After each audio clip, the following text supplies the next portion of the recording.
തെക്ക് കിഴക്കൻ അലസ്ക നഗരമായ നോം നഗരത്തിൽ വിമാനം തകർന്ന് 10 പേർ മരിച്ചു. പൈലറ്റ് ഉൾപ്പെടെ 10 പേരാണ് മരിച്ചത്. സെസ്ന ഗ്രാൻഡ് കാരവൻ വിമാനമാണ് തകർന്നത്. സ്ഥലത്ത് രക്ഷാപ്രവർത്തനങ്ങൾ തുടരുന്നു. യന്ത്ര തകരാറാണ് വിമാനം തകരാൻ കാരണം എന്നാണ് പ്രാഥമിക നിഗമനം. ഐസൻ ജോസ് ചേരുന്നു. ഐസൻ, കൂടുതൽ വിവരങ്ങൾ. രോഹിണി, അലാസ്കയിൽ ഈ വിമാനാപകടത്തിൽ യാത്രക്കാരായ മുഴുവൻ പേരും പൈലറ്റും കൊല്ലപ്പെട്ടു എന്നാണ് അറിയാൻ സാധിക്കുന്നത്. സെസ്ന ഗ്രാൻഡ് വിമാനം, അതായത് ചെറു വിമാനം, 10 യാത്ര ചെയ്യാവുന്ന ഒരു വിമാനമാണ്. ആ വിമാനത്തിൽ ഉണ്ടായിരുന്നവരാണ് മരിച്ചത്. ഇവർ അവിടെ ഉക്ലീൻ എന്ന് പറയുന്ന ഒരു ദ്വീപിലേക്ക്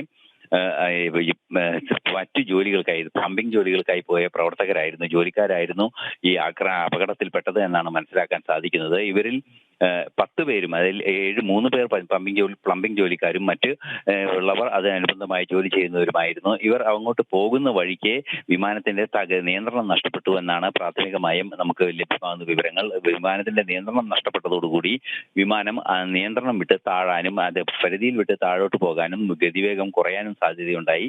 ഇതിനെ തുടർന്നാണ് അപകടമുണ്ടായത് എന്നാണ് അറിയാൻ സാധിക്കുന്നത്. നിലവിലെ സാഹചര്യത്തിൽ 10 പേരും കൊല്ലപ്പെട്ടു എന്നാണ് അറിയാൻ സാധിക്കുന്നത്. മരണ കാരണം അപകടത്തിന്റെ പൂർണ്ണമായ വിവരങ്ങൾ ഇപ്പോഴും ലഭ്യമായിട്ടില്ല.